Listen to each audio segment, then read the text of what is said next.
Hussein returned to his room and continued to read the article he had found on the Skynet.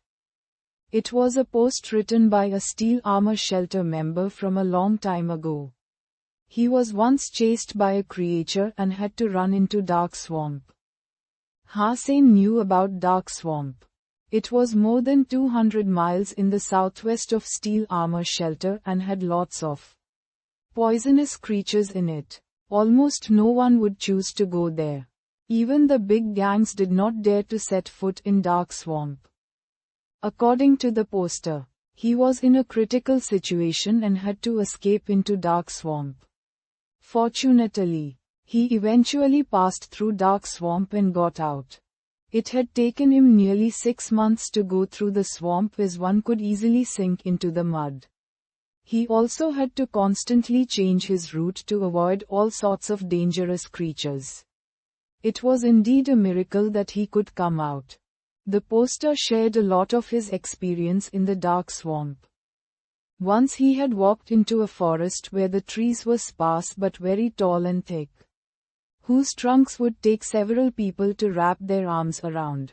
The soil under the trees was covered with a variety of beautiful flowers. As the poster thought he had walked out of the swamp, he found that it was only a strange area in the swamp. Hanging from the trees were a lot of huge hornets' nests, and even the smallest among them were the size of a queen-size bed.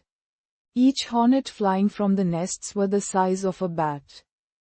He had killed a hornet, so he learned from the voice in his mind that the name of the hornet was Black Stinger, a type of primitive creature.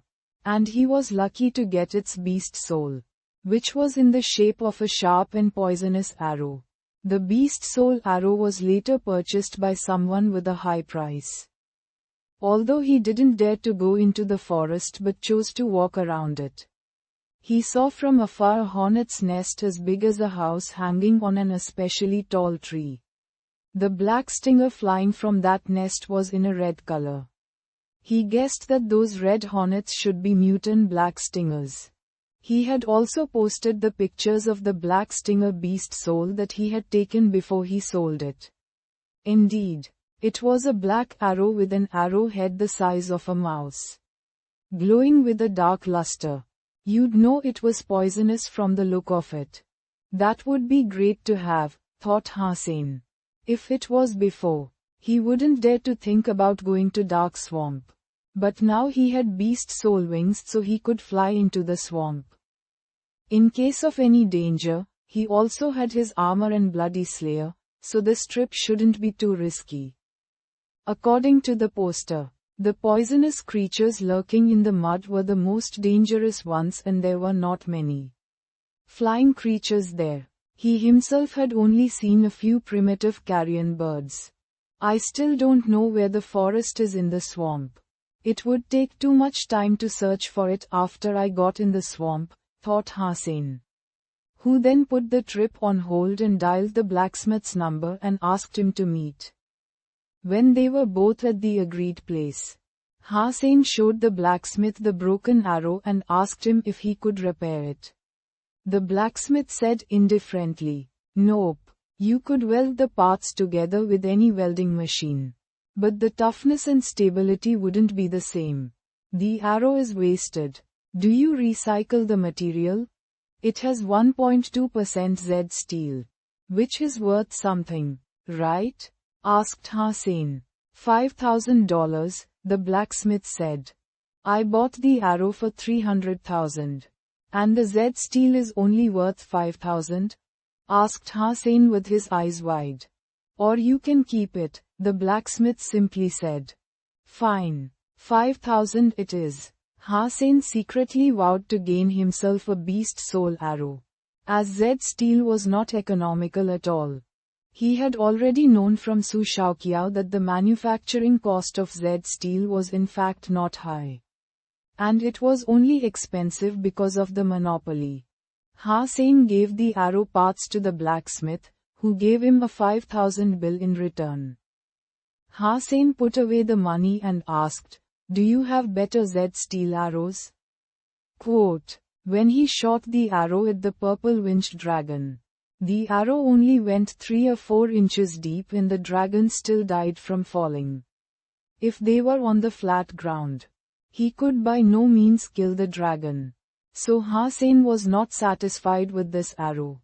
No, I have a dagger with 5% Z steel though. You want it? Replied the blacksmith. How much? Hussein knew that 5% Z steel was the limit of the contemporary technology. Alpha alloy would become as brittle as glass if the percentage of Z steel was higher than that. 300,000, said the blacksmith. 300,000 for an arrow with 1.2% Z steel and the same price for a dagger with 5% Z steel? Hussein looked at the blacksmith, puzzled. It was much more difficult to make the arrow than the dagger, the blacksmith explained. Deal. Hussein handed over the money after inquiring about the size of the dagger. The blacksmith's price was high, but much more reasonable than the prices in regular stores, where a dagger with 5% Z steel would easily cost a few millions. Also, blacksmith's craft was excellent, as this arrow was a lot better than starlight arrows. I don't have it on me. Come with me, the blacksmith said and went into the alley. Hussein followed him through a few blocks and then into a dilapidated underground warehouse, where Hussein saw a lot of manufacturing machinery and equipment, including a large punching machine, which could crush a small aircraft. Through the warehouse, the blacksmith showed Hussein into a room. This room looked like an armory and Hussein was dazzled. A variety of weapons were neatly arranged inside, their shining blades exuding a thirst for blood. The blacksmith grabbed an 8-inch dagger and threw it to Hussein. This is the one. Take it and leave. Hussein's eyes were attracted to the knife on the north wall of the room.